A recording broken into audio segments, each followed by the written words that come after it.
gonna turn your back on family? Sorry, Letty, but the trailer for your movie made it look too dumb for me to handle.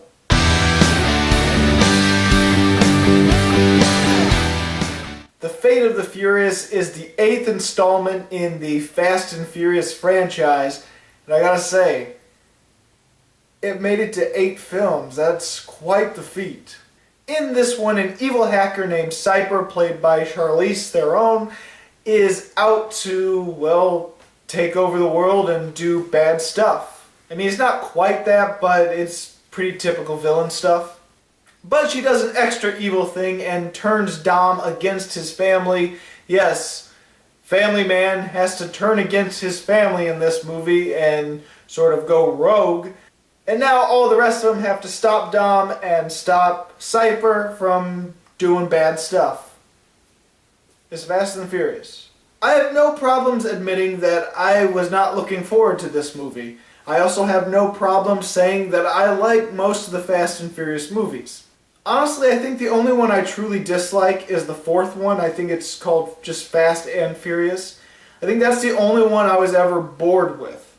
But when I saw the trailer for Fate and the Furious, especially the second trailer, where it shows all these cars being taken over and all these crazy stunts, I just thought, wow, this is gonna be way too dumb for me to enjoy. Surprisingly, I liked it, and I probably like it even more than some of the previous installments, or the latest installments. So let's talk about the good stuff about this movie, or at least the things that I legitimately liked.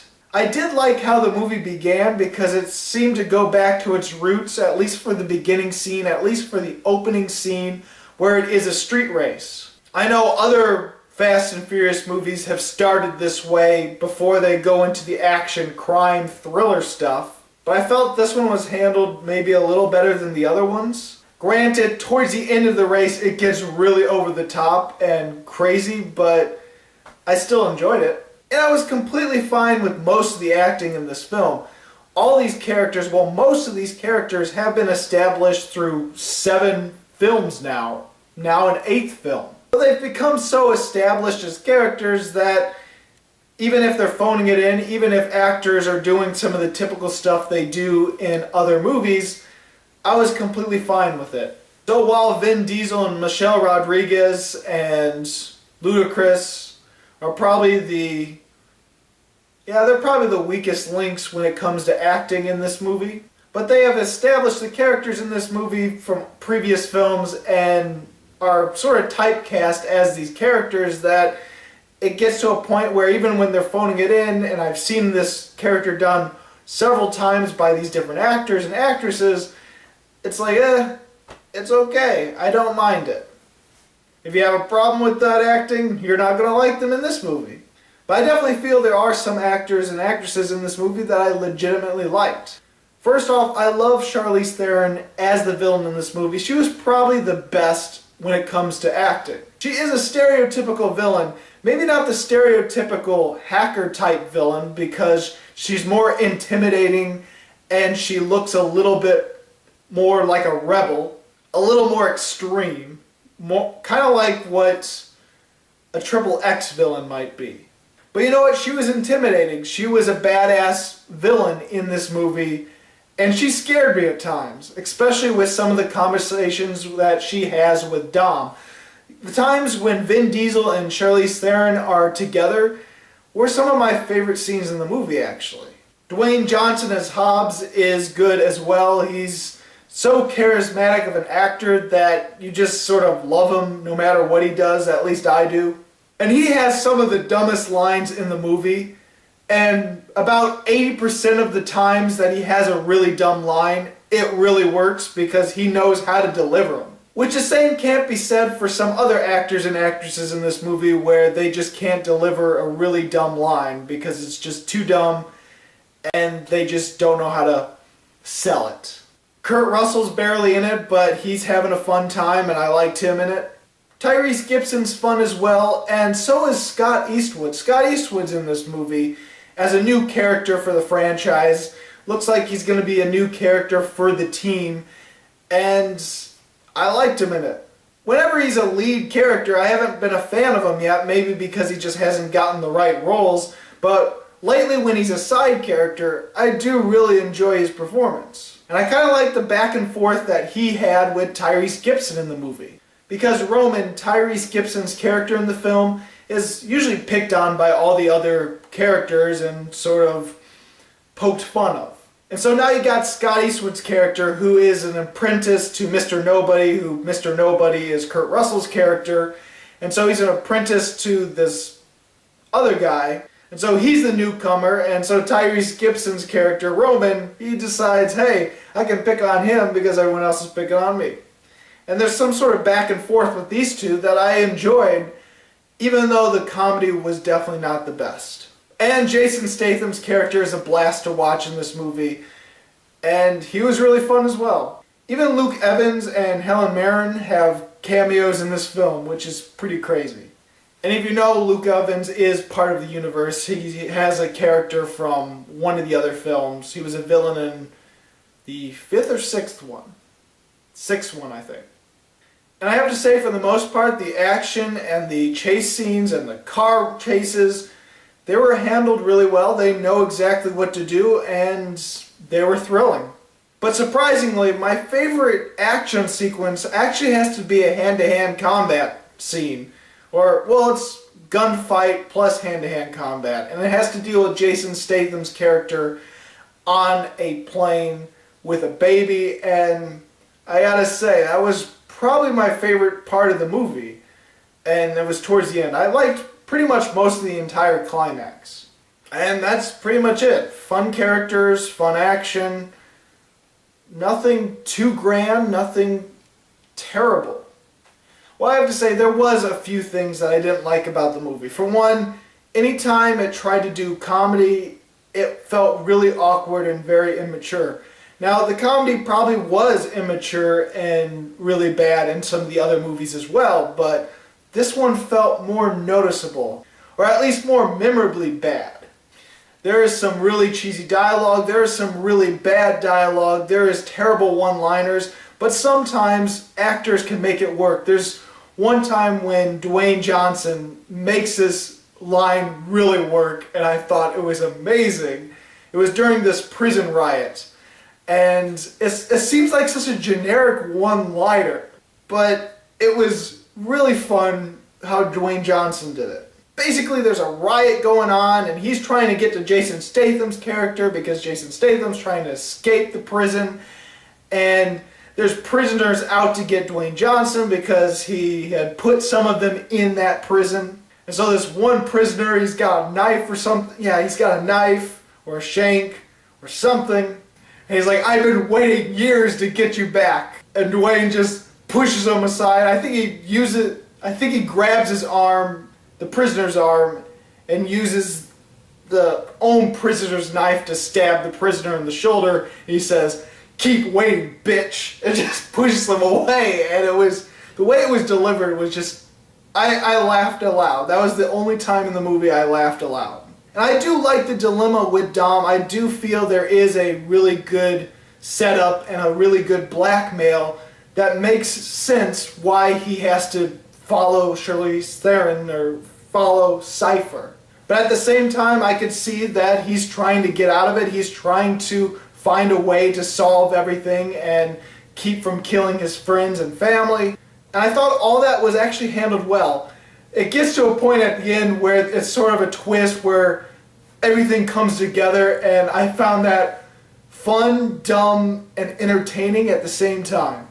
Even though I love Jason Statham in these movies, he's only been in 2 so far. He was the villain in the last one. Even though I like it, and I like his role in the movie, at the same time, it felt a little too cheap on how they make him into a good guy. And the way they make him to be a good guy just doing bad things, and how he used to be a soldier, but he was betrayed by his country, and so that's why he's bad. Even though it gives Dwayne Johnson a reason to actually connect with Jason Statham's character, it does feel really forced and really bad. The CGI isn't terrible, but most of it is bad. I do like it when it is real cars crashing, because when that happens, you can tell and it looks good. But whenever it's CGI, it just looks really cartoony, and you can definitely tell. And there is definitely a lot of dumb things in this movie. You can come out of the film, start thinking back to all the crazy stuff that happens, and be able to pick it apart and realize, wow, that is the stupidest thing I've ever seen. You can even feel that way as you're watching it, but it got to a point in this movie where I wasn't noticing all the really dumb things. Thinking back, yeah, there's a lot of dumb shit that happens in this movie.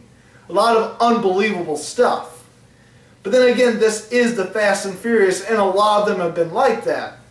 Especially since 5, since it became a sort of, we don't give a crap, we're just going to make things fun, over the top, really dumb, and just entertain the fuck out of you.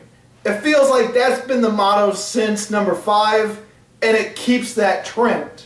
So expect it to be along the lines of Fast 5.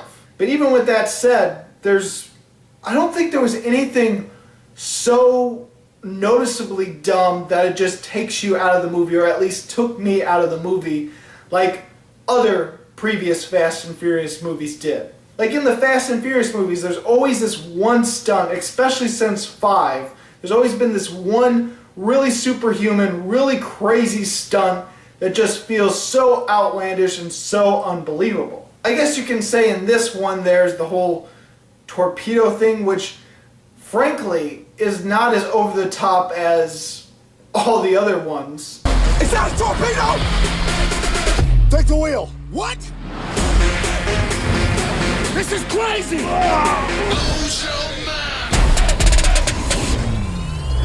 Alright, you get style points for that one. Woo!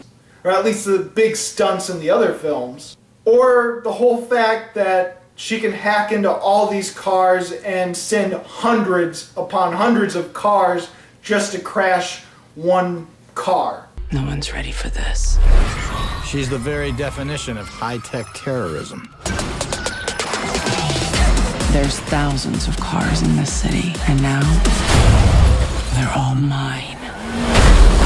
Now I know what it feels like to be every cop ever chasing us. Wait!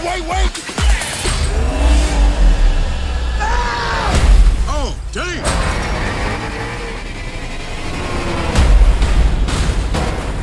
I mean, the ability to hack all those cars, that's outlandish and crazy, and that's why I thought the movie was going to be super dumb. But thankfully, she's not taking over the world by cars. No, she goes to the generic thing and tries to get a nuclear missile from a submarine, a Russian submarine. Yeah, how many times have you heard that one? But yeah, I don't know if it's because we're 8 films into the series now, and there's been so many really dumb, crazy, stupid, over-the-top stuff that we're so used to it, or at least I'm so used to it, that I just go with the flow and just really don't notice all the really dumb things while I'm watching the film. Or I've just sort of learned to accept that it's going to be dumb, over-the-top, crazy, outlandish, and not make a lick of sense. Even with that said, I feel that this one has the most story of many of the other films. Granted, it's not a lot of story, but it does feel like it tries a little harder to be a better story and a more emotional story without the cheese of the other films. So overall, I was surprised by The Fate of the Furious. I liked it probably more than most of the other Fast and Furious movies, which I didn't think I would. If you like the Fast and Furious movies, especially Fast 5 on to the newest one, or the last one, then yeah, you will find this to be an enjoyable movie. If you saw the trailers and thought that looked awesome, then yeah, you're going to like this movie. You already know if you're going to like the movie or not. If you thought all the other ones were dumb, you're not going to like this one either. It's pretty much the same. So ultimately, I'm going to give The Fate of the Furious 3.5 stars. So far, the best movie I saw in April is a 3.5 star movie. Still, I mean, at least 3.5 is above average, but I'd like to have at least a 4-star movie for April. Come on, people. Give me a good movie of April. A really good movie. So have you seen The Fate and the Furious? What'd you think about it? Go ahead and comment below. And if you like this video and you want to see more, please subscribe. Check out my movie reviews of 2015, 2016, or 2017. As always, this is Bruce Gifford, and this was Just My Opinion.